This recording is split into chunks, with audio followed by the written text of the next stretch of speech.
Marvel's biggest gamble just landed, and it's unlike anything you've seen before. A teenage genius, street magic, and an emotional origin story collide in one of the most talked-about shows on Disney+.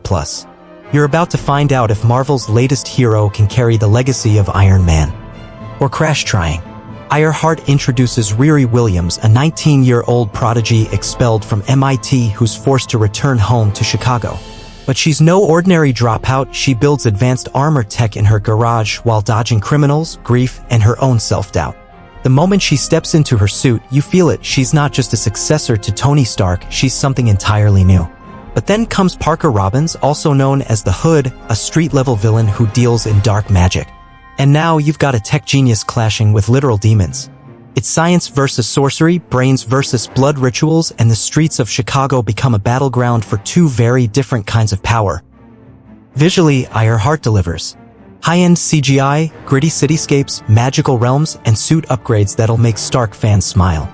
But it's not all flash. At its heart, this series explores trauma, identity, and the question, what does it mean to be a hero when the world keeps tearing you down? Riri doesn't come from privilege. She hustles to survive, selling essays to fund her tech, trying to grieve a lost father while being hunted by mystical enemies.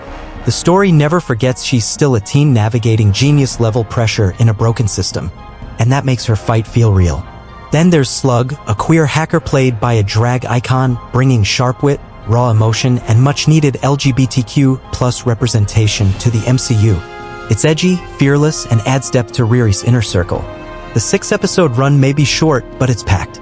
A final battle in the dark dimension, a power source with sinister origins, and teases of future MCU tie-ins that'll have fans rewinding every frame. Of course, the show isn't flawless. Some plotlines feel rushed. The Hood's arc could have been deeper, and the stakes at times feel smaller compared to the multiverse madness we've grown used to. But what Ironheart lacks in scale, it makes up for in soul. This isn't just another Marvel origin story, it's a statement. A new generation of heroes is rising. Gritty, complex, imperfect, and absolutely worth watching. If you thought the age of Iron was over, think again. Ironheart just might be the spark that reignites the MCU.